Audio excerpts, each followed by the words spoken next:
Well, good evening, everybody.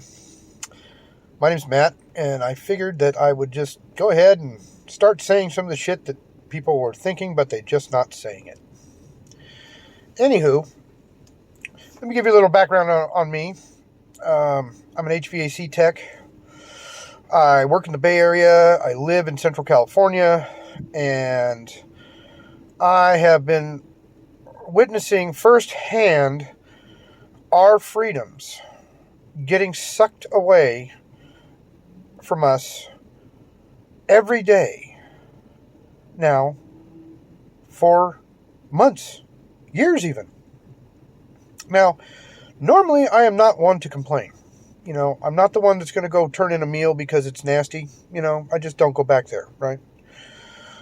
But in this instance, I couldn't stay quiet anymore. This is my first time ever blogging or anything like that. So, let's just examine a few things going on in the world today. Now, we have a very, very, very polarized political system these days. We have a two-party system. That's it.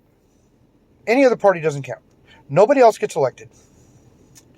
You're either a Republican or a Democrat. Okay? Number one. Now, our forefathers, when they wrote the Constitution, that's not what they had in mind, I don't believe. So, but anyway, back to my Republican and Democratic rant.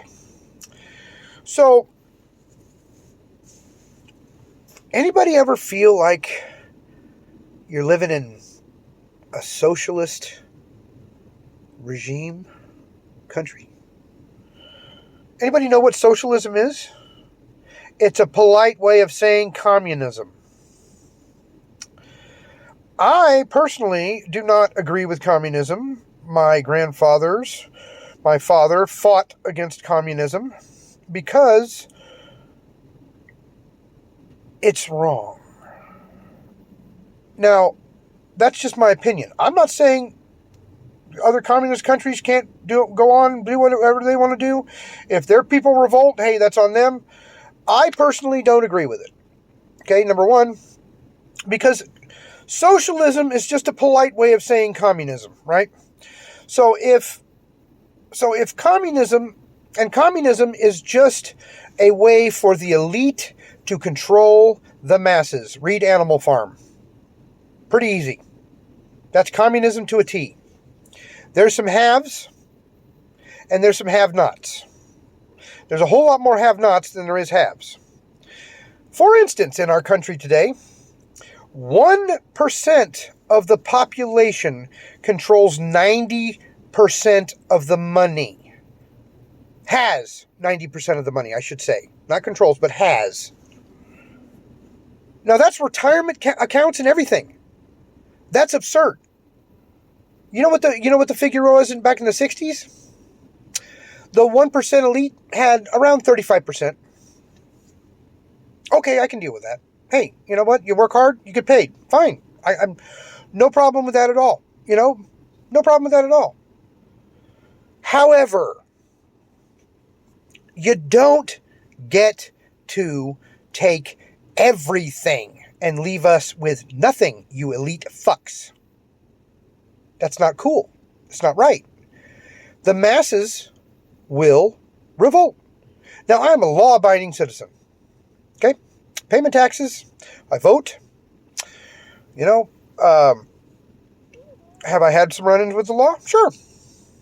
Sure I have. I made a lot of mistakes when I was younger. But I haven't made any mistakes in a very long time. So I go to work every day. I have a family, wife, children. I am not a criminal. Okay? However, and this comes with a big giant exclamation point behind it. If my freedoms, or my freedom and liberty in general, continues to be withheld from me, I am not going to be a happy camper or a law-abiding citizen anymore. That's where I'm at. Because this country was not meant to be run by a bunch of elite socialist fucks. It was not. This country was meant to be a country that was governed by the people, of the people, and for the people. For the people. Now, let's examine that. Take me, a law-abiding citizen. If I ran for president, there's no way on God's green earth I would ever get elected. Why?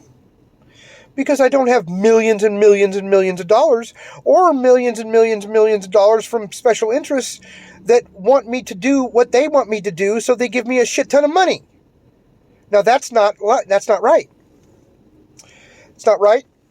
It's not just. And it's not what our forefathers had in mind when they wrote the Constitution. So let's look at this from an outside standpoint, whatever. If say we're, another country looking in at the United States. Well, number one, the United States used to be the most powerful nation in the world.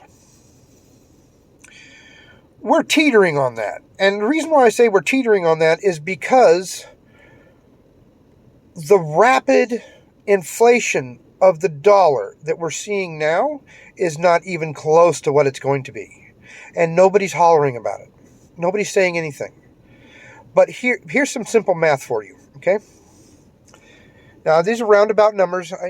All you fact quoters, whatever, you can say I'm wrong. But roundabout numbers, say we had $15 trillion, right, in this country floating around, okay? In everybody's hands, whatever. That's the currency we had in our hands, or in the country, and in the world to trade. That's the American dollar, okay? Say 15 trillion. How much did we just inject into the economy? Supposedly, that's air quotes, supposedly, with our stimulus package? I believe it was 6 trillion. Now, we have 15 trillion, and then we now have 6 trillion. That's about a third. Nobody really understands where that money came from. Let me tell you where that money came from, and you can look it up. It is true. They printed more money, literally. We went off the gold standard way back, I can't remember. I think it was in the 60s or late 60s, early 70s, I think. Anyway, I can't remember. But used to be every single American dollar was a gold certificate, meaning you could take it to Fort fucking Knox and you could hand them that piece of paper and they would hand you its value in gold. Right? That was called the gold standard. Now, the dollar is on the dollar standard, which means that the dollar is only worth what the dollar is worth by itself. There's nothing backing the dollar other than the good faith and name of the United States of America, which is getting thrown in the fucking toilet at a rapid rate. Because now we have our 15 trillion that was floating around, right? We just injected 6 trillion into the economy. And we devalued the dollar by over a third. Right? So, and now we're going to get another stimulus package. And that stimulus package is going to be, I don't know, somewhere in the neighborhood of 4 trillion, something like that. Maybe 5 trillion. I can't remember what the latest numbers are. So now we're going to devalue the dollar by another third or so eventually. It'll take it a little bit to catch up. But if there was this many dollars before, right? There's this many dollars, and there's this many dollars